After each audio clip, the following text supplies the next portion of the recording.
मृत्यु के बाद आत्मा क्या खाती है, कहां रहती है, क्या करती है? क्या आत्मा मरती है?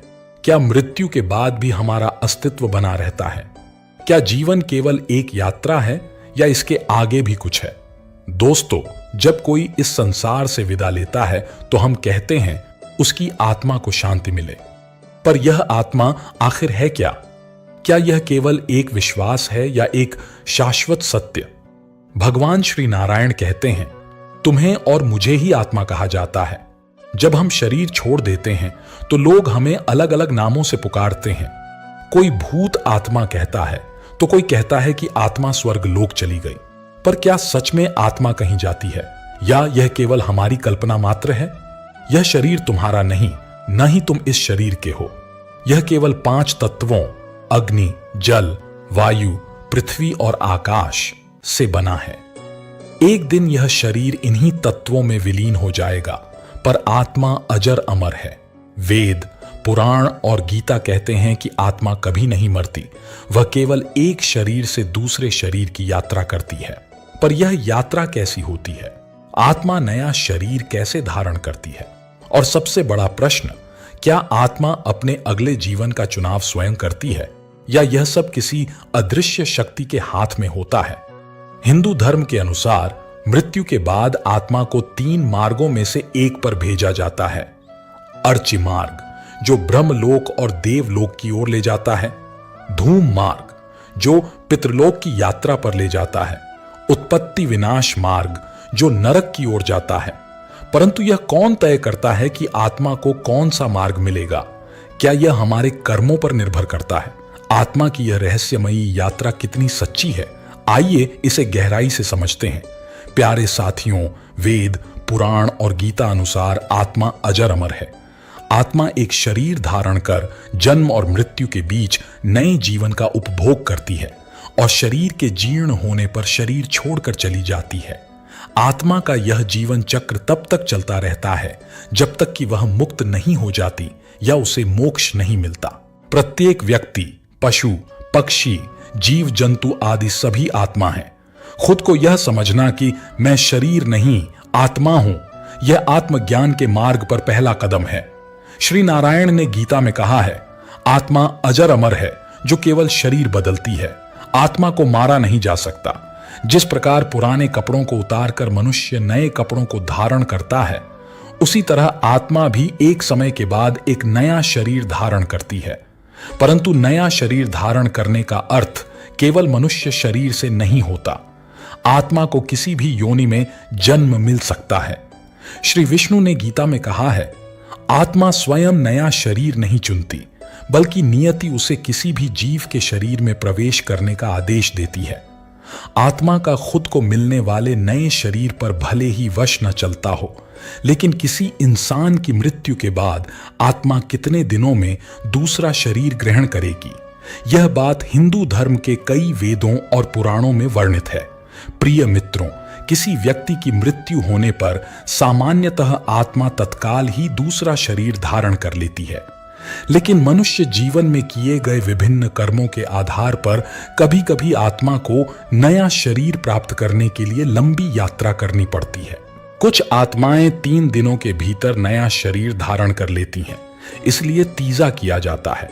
कुछ आत्माएं 10 या 13 दिनों में दूसरा शरीर ग्रहण करती हैं, इसलिए 10वां और 13वीं मनाई जाती है। वहीं कुछ इंसान ऐसे भी होते हैं जिनकी मृत्यु दर्दनाक या समय से पूर्व हो जाती है, या जिनकी कोई गहरी इच्छा अधूरी रह जाती है। उनकी आत्माएं नया शरीर लेने से इनकार कर देती हैं।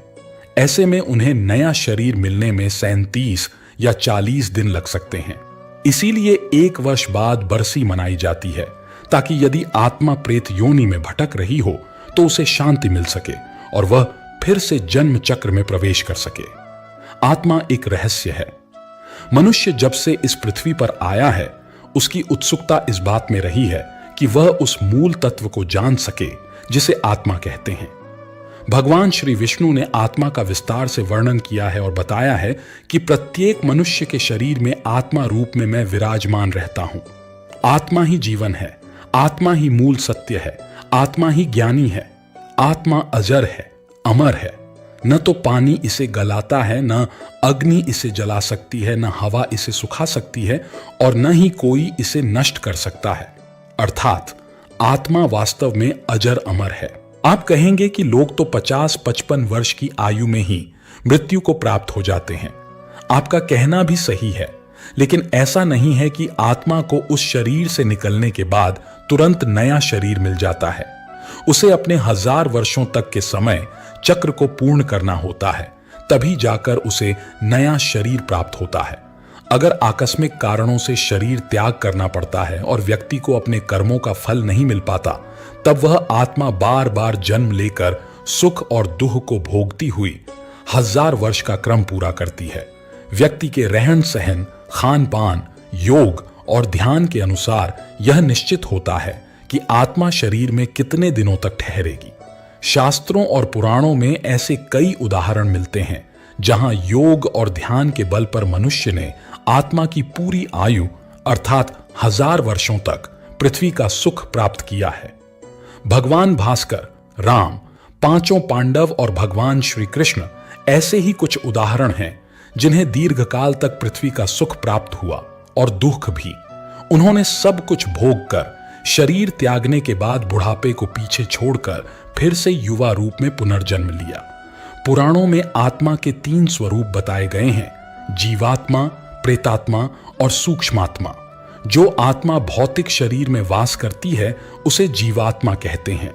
जब यह जीवात्मा वासना और कामना से ग्रस्त शरीर में निवास करती है तो उसे प्रेतात्मा कहा जाता है। जब आत्मा सूक्ष्मतम शरीर में प्रवेश करती है तो उसे सूक्ष्मात्मा कहा जाता है। 84 लाख योनियों में जीवन यापन करने वाली आत्माएं मृत्यु के बाद अदृश्य भूत प्रेत योनि में चली जाती हैं। आत्मा के प्रत्येक जन्म द्वारा प्राप्त जीव रूप को योनि कहा जाता है। ऐसी कुल 84 लाख योनियां मानी गई हैं, जिनमें कीट पतंगे, पशु पक्षी, वृक्ष और मानव आदि सभी शामिल हैं। हिंदू धर्म की मान्यता के अनुसार जीवात्मा 84 लाख योनियों में भटकने के बाद ही मनुष्य जन्म प्राप्त करती है।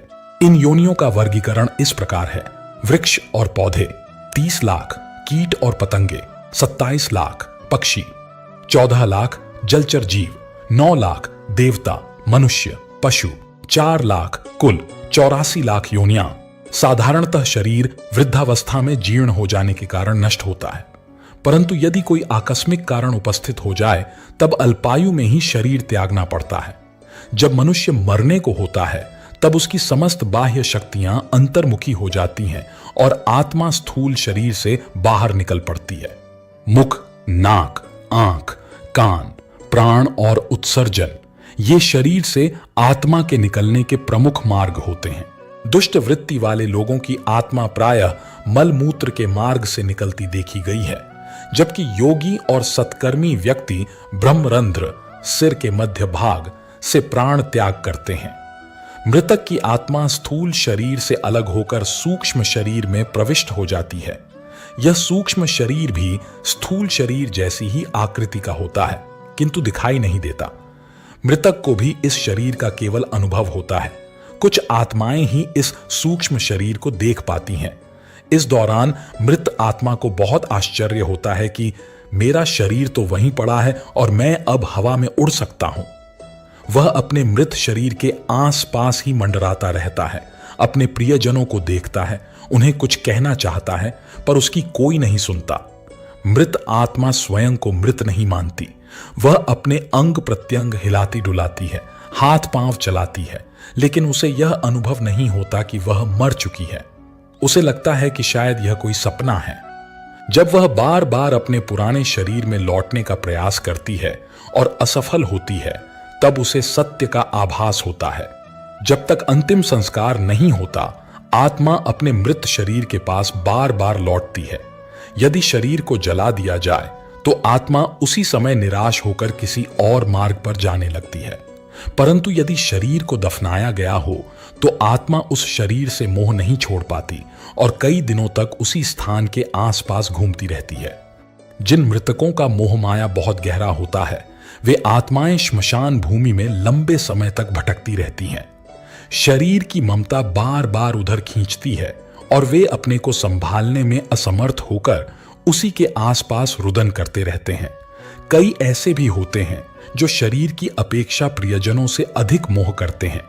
वे मरघट के स्थान पर प्रिय व्यक्तियों के निकट रहने का प्रयत्न करते हैं।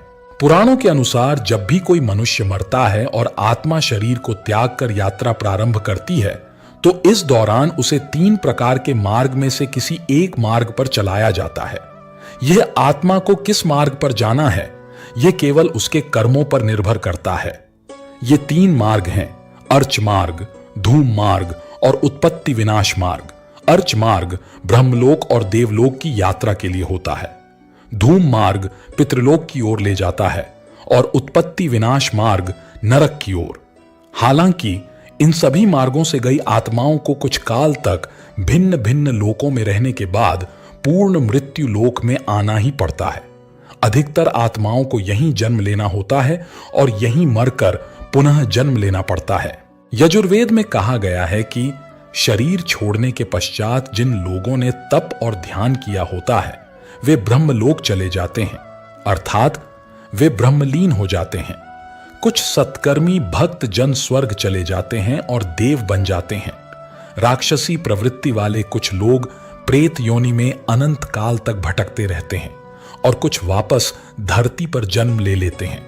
जन्म लेने वालों में भी यह आवश्यक नहीं कि वे मनुष्य योनि में ही जन्म लें। इससे पूर्व सभी आत्माएं पितृलोक में निवास करती हैं, वहीं उनका न्याय होता है। सामान्य जनों के लिए यह धारणा कार्य करती है कि वे किस प्रकार की भावना और विश्वास लेकर मृत्यु को प्राप्त हुए हैं। जैसे किसी के मन में यह गहरी धारणा है कि मृत्यु के बाद यमदूत आएंगे तो उन्हें सच में यमदूत दिखाई देने लगते हैं। वहीं जिनके विश्वास में यह बैठा होता है कि मृत्यु के पश्चात आत्मा गहरी नींद में चली जाती है, उन्हें सच में ऐसा ही अनुभव होता है। शास्त्रों के अनुसार हमारे शरीर में 7 प्रकार के चक्र होते हैं। ये 7 चक्र हमारे 7 प्रकार के शरीर से जुड़े होते हैं, जिनमें प्रमुख 3 हैं: भौतिक शरीर, सूक्ष्म शरीर, कारण शरीर। भौतिक शरीर लाल रक्त से सना होता है, जिसमें लाल रंग की प्रधानता होती है। सूक्ष्म शरीर सूर्य के पीले प्रकाश जैसा होता है। कारण शरीर नीले रंग से युक्त होता है। कुछ ज्ञानी जन मानते हैं कि नीला रंग आज्ञा चक्र का और आत्मा का रंग है। नीले रंग का प्रकाश आत्मा के अस्तित्व को दर्शाता है, जबकि पीले रंग की आभा आत्मा की उपस्थिति का संकेत देती है। आचार्य श्रीराम के अनुसार पाश्चात्य योगियों का मत है कि जीव का सूक्ष्म शरीर बैंगनी छाया लिए होता है, जबकि भारतीय योगी इसे शुभ्र ज्योति स्वरूप अर्थात सफेद प्रकाश वाला मानते हैं। आत्मा के लिए कौन सा दिन महत्वपूर्ण होता है? भाद्रपद की पूर्णिमा और आश्विन मास के कृष्ण पक्ष की प्रतिपदा से लेकर अमावस्या तक का समय पितृपक्ष कहलाता है। इस काल में मृत पूर्वजों का श्राद्ध किया जाता है। पितरों की तिथि को ही उनका श्राद्ध किया जाता है। सर्वपित्र अमावस्या के दिन उन सभी पूर्वजों का श्राद्ध किया जाता है जिनकी तिथि ज्ञात नहीं होती। क्या इच्छा अनुसार जन्म और मृत्यु संभव है? अपनी इच्छा से शरीर त्यागना आसान है, लेकिन इच्छा से शरीर धारण करना कठिन है। फिर भी जो व्यक्ति इच्छा से शरीर छोड़ना सीख जाता है, वह भविष्य में इच्छा अनुसार जन्म भी ले सकता है। इच्छा मृत्यु शब्द का सर्वप्रथम उल्लेख महाभारत में मिलता है, जिसका अर्थ है अपनी मर्जी से मृत्यु को प्राप्त करना। भीष्म पितामह ने तीरों की शैया पर लेटकर अपनी इच्छा से ही मृत्यु को आमंत्रित किया था। शास्त्रों के अनुसार जीव स्वयं अपनी इच्छा, भावना और कर्म से संस्कारों के अधीन होकर जन्म ग्रहण करता है। यह भाव उसके जीवन में किए गए कर्मों और अनुभवों के बीज रूप में मृत्यु के साथ जाते हैं और उसी के अनुसार अगला जन्म मिलता है। इसे एक गणितीय समीकरण की तरह समझा जा सकता है, सरल लेकिन अत्यंत गहरा। अधिकतर लोग प्रकृति के नियमों के अनुसार जन्म लेते हैं, लेकिन कुछ योगी या आत्मज्ञानी ऐसे भी होते हैं जो अपनी अगली जन्म स्थली तक का चयन कर लेते हैं। भगवद गीता में आत्मा को लेकर सबसे प्रामाणिक वर्णन मिलता है। कहा गया है, आत्मा अविनाशी है, न यह जल से गलती है, न अग्नि से जलती है, न हवा इसे सुखा सकती है और न ही कोई इसे काट सकता है। आत्मा का स्वाभाविक गुण है विस्तार करना और अंततः ईश्वर में विलीन होना। जब तक आत्मा ईश्वर के उस मूल बिंदु तक नहीं पहुंचती, तब तक वह शरीर बदलती रहती है। आत्मा को देख पाना सामान्य रूप से संभव नहीं है। इसके लिए ईश्वर की कृपा और सूक्ष्म दृष्टि की आवश्यकता होती है। आत्माएं वायु तत्व जैसी होती हैं। जब आत्मा का अनुभव होता है तो कभी कभी एक विशेष सुगंध या गंध का अनुभव भी होता है।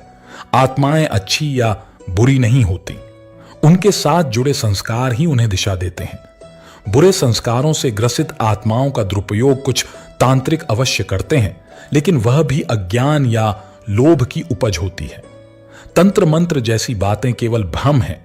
सत्य एक ही है और वह है ईश्वर की भक्ति। इसलिए हमें चाहिए कि हम शिव और श्री कृष्ण की शरण में जाएं, सत्संग करें, भजन करें, कीर्तन करें, अपने संस्कारों को शुद्ध करें, कर्मों को सुधारें और आत्मज्ञान को प्राप्त करें। गीता में कहा गया है, मनुष्य की आत्मा स्वयं सर्व सामर्थ्य परमेश्वर का श्वास है। जब आत्मा जन्म और मृत्यु के चक्र में अनगिनत बार भटकने के बाद थक जाती है, तब वह अपनी यात्रा का अंतिम लक्ष्य मोक्ष प्राप्त करने की आकांक्षा रखती है। मोक्ष का अर्थ है आत्मा का इस संसार के बंधनों से पूर्ण रूप से मुक्त हो जाना और परमात्मा में विलीन हो जाना। यह आत्मा की सर्वोच्च स्थिति होती है, जहां वह न सुख की इच्छा रखती है और न ही दुख की अनुभूति। मोक्ष की आवश्यकता क्यों है? वेदों के अनुसार आत्मा जब तक अपने वास्तविक स्वरूप को नहीं पहचानती, तब तक वह माया के भ्रम में फंसी रहती है। माया यानी यह संसार, इसके संबंध, इच्छाएं, क्रोध, लोभ और अहंकार आत्मा को बार बार जन्म लेने के लिए विवश करते हैं। यही कारण है कि कहा गया है, पुनर्जन्मम पुनर्मरणम जननी जठरे शयनम, एह संसारे बहु दुखे कथम मोक्षम मम प्रभो। मोक्ष प्राप्ति के 4 मार्ग। हिंदू शास्त्रों ने मोक्ष प्राप्त करने के लिए 4 प्रमुख मार्ग बताए हैं। 1. ज्ञान योग आत्मा और परमात्मा के सत्य ज्ञान द्वारा। 2. भक्ति योग परमात्मा की निष्काम भक्ति द्वारा। 3. कर्म योग बिना फल की आशा किए हुए सत्कर्म द्वारा। 4. राज योग ध्यान और साधना द्वारा अंतर्मन से जुड़कर। इन चारों मार्गों का एक ही उद्देश्य है, आत्मा को उसकी वास्तविक स्थिति का बोध कराना। जब आत्मा जान जाती है कि वह शरीर नहीं है, तब वह बाह्य संसार से विमुख होकर अपने आंतरिक स्वरूप की ओर आकर्षित होती है। आत्मज्ञान ही है मोक्ष का द्वार। भगवद गीता में श्री कृष्ण अर्जुन से कहते हैं, न जायते म्रियते व कदाचित नाय भूत्वा भविता व न भूया अजो नित्य शाश्वतोयम पुराणो न हन्यते हन्यमाने शरीरे। इस श्लोक का भाव है कि आत्मा कभी जन्म नहीं लेती, न ही मरती है। यह सनातन है, अविनाशी है। केवल शरीर मरता है, आत्मा नहीं। जो व्यक्ति इस सत्य को समझ लेता है, वही मृत्यु के भय से मुक्त हो जाता है, वही मोक्ष की ओर अग्रसर होता है। मोक्ष की अवस्था कैसी होती है? जब आत्मा मोक्ष प्राप्त करती है, तब वह कर्म के बंधनों से मुक्त हो जाती है, पुनर्जन्म के चक्र से बाहर आ जाती है, सुख दुख से परे केवल शांति और परमानंद में लीन हो जाती है, परमात्मा के साथ एकाकार हो जाती है, जैसे बूंद समुद्र में मिल जाती है। मृत्यु एक ऐसा विषय है जो हर जीवित प्राणी के जीवन से जुड़ा है, फिर भी यह सबसे अधिक उपेक्षित और भयभीत करने वाला विषय माना गया है। लेकिन अध्यात्म के दृष्टिकोण से मृत्यु कोई अंत नहीं है, बल्कि आत्मा की यात्रा का एक संक्रमण काल है, एक पड़ाव। यह वह क्षण होता है जब आत्मा एक शरीर से निकलकर अगले अनुभव की ओर अग्रसर होती है। इस खंड में हम समझेंगे कि मृत्यु की चेतना क्या होती है और यह चेतना आत्मा के अगले जन्म को कैसे प्रभावित करती है। मृत्यु की घड़ी की चेतना। शास्त्रों के अनुसार जिस समय प्राणी मृत्यु को प्राप्त होता है, उस अंतिम क्षण की चेतना अत्यंत महत्वपूर्ण होती है। मृत्यु की घड़ी में व्यक्ति का मन जिस विचार में लिप्त होता है, वही विचार उसके अगले जन्म की दिशा तय करता है। भगवद गीता में श्री कृष्ण कहते हैं, यम यम वापि स्मरण भावम त्यजत्यन्ते कलेवरम तन तमे वैति कौन्तेय सदा तद्भाव भाविता। अर्थात जो भाव लेकर प्राणी शरीर का त्याग करता है, वह उसी भाव को प्राप्त करता है। यदि उस क्षण मन ईश्वर में लीन है, भक्ति में है, सत्य और प्रेम में है, तो आत्मा उच्च लोकों में जाती है या मोक्ष को प्राप्त करती है। पर यदि मन वासनाओं, क्रोध, मोह या डर से भरा होता है तो आत्मा उसी ऊर्जा में खींचकर निम्न योनियों में जन्म लेती है। चेतना को नियंत्रित करने के उपाय मृत्यु की चेतना संयोग से नहीं बनती, यह जीवन भर के अभ्यास से निर्मित होती है। जो व्यक्ति जीवन भर अपने चित्त को नियंत्रित करना, मन को साधना, सत्य बोलना और सच्चे धर्म का पालन करना सीखता है, उसकी मृत्यु शांत, सौम्य और जागरूक होती है। ऐसे व्यक्ति को मृत्यु भी एक साधना प्रतीत होती है। योग साधना, ध्यान, भक्ति, नाम स्मरण और सेवा, यह सब आत्मा को मृत्यु के समय भी सजग बनाए रखने में सहायता करते हैं। संत महापुरुषों की मृत्यु को महासमाधि कहा जाता है, क्योंकि वे पूर्ण जागरूकता के साथ शरीर त्याग करते हैं। पुनर्जन्म का रहस्य, पुनर्जन्म का सिद्धांत भारत की आत्मविद्या का मूल स्तंभ है। आत्मा एक शरीर से दूसरे शरीर में जन्म लेती है, परंतु उसकी दिशा उसके कर्मों और मृत्यु की चेतना से तय होती है। यही कारण है कि कहा गया है, जैसा कर्म करेगा वैसा फल पाएगा, जैसी चेतना रखेगा वैसी गति पाएगा। पुनर्जन्म दो प्रकार का होता है। 1. कर्मानुसार जन्म, यह सामान्य आत्माओं का मार्ग है जो अपने पूर्व कर्मों के अनुसार नई देह को धारण करती हैं। 2. इच्छानुसार जन्म, यह उन सिद्ध आत्माओं का मार्ग है जिन्होंने जीवन में ही मोक्ष प्राप्त कर लिया होता है, लेकिन किसी विशेष उद्देश्य के लिए जन्म लेना स्वीकार करते हैं, जैसे संत, अवतार और महामानव। कौन सी योनि में जन्म? शास्त्रों में बताया गया है कि यदि मृत्यु के समय मन में ईश्वर का स्मरण हो तो देव योनि या मोक्ष, मोह हो तो पुनः मनुष्य योनि, वासना या क्रोध हो तो पशु, कीट या निम्न योनि। यह प्रक्रिया पूर्णतः स्वचालित है। इसे यम, चित्रगुप्त और कालचक्र संचालित करते हैं। कोई भी सांसारिक शक्ति इसे बदल नहीं सकती। आत्मा अपने कर्म और भावनाओं से बंधकर अगले लोक में गति करती है। कालचक्र, यह केवल समय की गति नहीं बल्कि समस्त सृष्टि की धड़कन है। यह एक ऐसा चक्र है जिसमें संपूर्ण ब्रह्मांड की आत्माएं, चाहे वे स्थूल रूप में हों या सूक्ष्म, निरंतर भ्रमण कर रही हैं। आत्मा कभी विश्राम नहीं करती, वह निरंतर गति में है, जन्म, मृत्यु और पुनर्जन्म के मार्ग पर।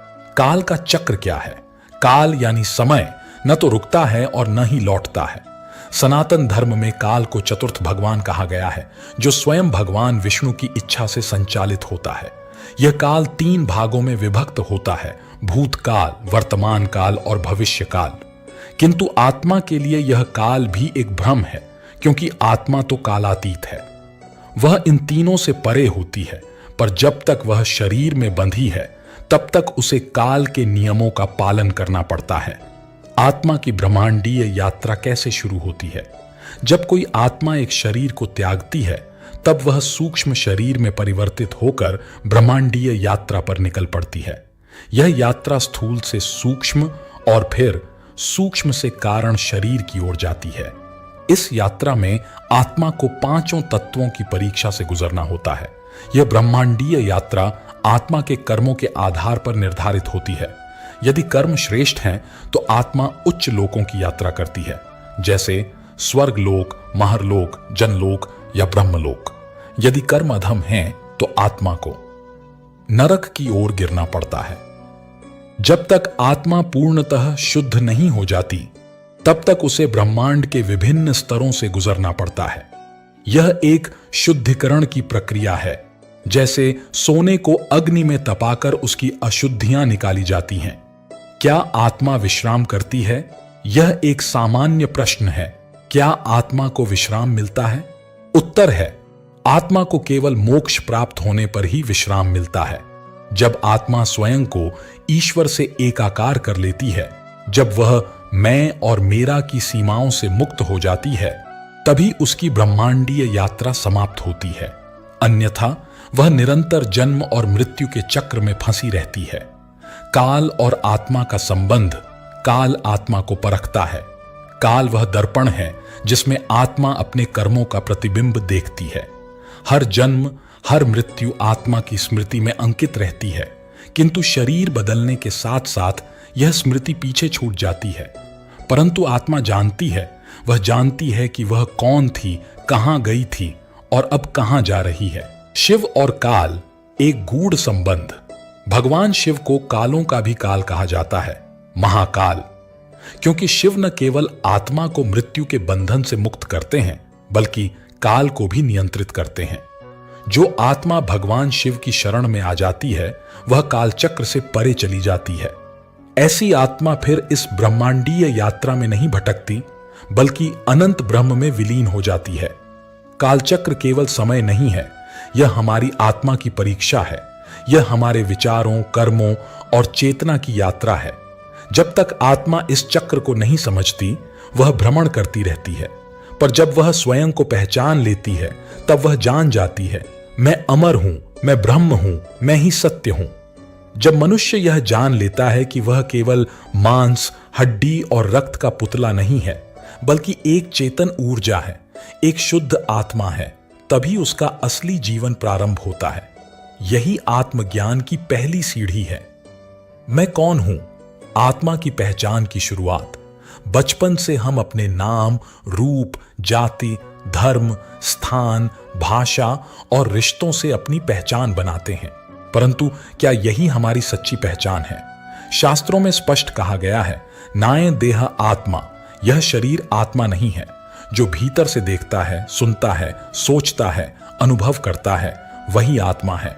शरीर तो एक अस्थाई वस्त्र है जिसे आत्मा धारण करती है और समय आने पर बदल देती है। शरीर की सीमाएं, आत्मा की असीमता। शरीर जन्म लेता है, बढ़ता है, बीमार होता है और फिर नष्ट हो जाता है, पर आत्मा अजन्मा है, न उसका कोई आरंभ है और न अंत। अविनाशी है, कोई हथियार उसे काट नहीं सकता। अमृत स्वरूपा है, न अग्नि जला सकती है, न जल भिगो सकता है। भगवद गीता में श्री कृष्ण अर्जुन से कहते हैं, न जायते म्रियते व कदाचित, नाय भूत्वा भविता व न भूया। आत्मा न कभी जन्म लेती है, न कभी मरती है। आत्मा और मन, बुद्धि, अहंकार का अंतर। अक्सर लोग आत्मा को मन समझ लेते हैं, परंतु यह भ्रम है। मन संकल्प विकल्प करता है, बुद्धि निर्णय लेती है, अहंकार मैं और मेरा का भाव लाता है, और आत्मा यह केवल साक्षी है, न वह करता है न कराता है, वह बस दृष्टा है। जैसे सूर्य केवल प्रकाश देता है, जलाता नहीं, वैसे ही आत्मा केवल चेतना प्रदान करती है। बाकी सब क्रियाएं मन और शरीर द्वारा होती हैं। मैं आत्मा हूं का अनुभव कैसे हो? यह बौद्धिक ज्ञान से नहीं, अनुभव से समझ आता है। इस अनुभव के लिए कुछ साधन हैं। 1. ध्यान, मेडिटेशन। नित्य ध्यान करते हुए मैं शरीर नहीं आत्मा हूं का भाव जागृत करें। 2. स्वाध्याय, स्क्रिप्चुरल स्टडी। भगवद गीता, उपनिषद, योग वशिष्ठ जैसे ग्रंथ आत्मा का गूढ़ वर्णन करते हैं। 3. सत्संग और गुरु कृपा। सच्चे गुरु की संगति से यह ज्ञान सहज होता है। 4. संवेदनशीलता। हर दिन के अनुभवों में यह जागरूकता रखें, जो दिख रहा है वह बदल जाएगा, पर जो देख रहा है वह अनंत है, वही मैं हूं। आत्मा का स्वरूप कैसा है? शास्त्र कहते हैं, एको देवः सर्वभूतेषु गूढ़ सर्वव्यापी सर्वभूतांतरात्मा। वह एक ही आत्मा सब प्राणियों में विद्यमान है, जैसे एक ही आकाश सब घड़ों में समाया है। आत्मा का कोई रूप नहीं, परंतु वह चेतन है। उसका रंग नहीं, लेकिन वह प्रकाश है। वह स्थान और समय से परे है, लेकिन हर कण में समाई है। जब आत्मज्ञान आता है तो डर समाप्त हो जाता है। मृत्यु का भय नहीं रहता, क्योंकि मृत्यु तो केवल वस्त्र बदलने जैसा है। दूसरों से द्वेष मिट जाता है। जब सब में एक ही आत्मा देखी जाती है तो प्रेम और करुणा स्वाभाविक हो जाती है। कर्मों में सहजता आ जाती है। कर्ता भाव समाप्त हो जाता है। मनुष्य केवल निमित्त मात्र बन जाता है। मोक्ष का द्वार खुलता है।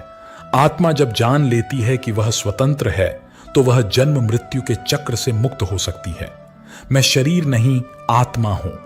यह वाक्य केवल विचार नहीं बल्कि मुक्ति का बीज है। जो इस सत्य को जान लेता है उसका जीवन बदल जाता है। उसकी दृष्टि में न कोई पराया होता है, न कोई विरोधी। वह जान जाता है, अहम ब्रह्मास्मि, मैं ब्रह्म हूं। आत्मा और परमात्मा मिलन की अंतिम यात्रा। मनुष्य जीवन का अंतिम और परम उद्देश्य क्या है? न कोई भोग, न कोई संपत्ति, न कोई नाम या यश, बल्कि आत्मा का परमात्मा से मिलन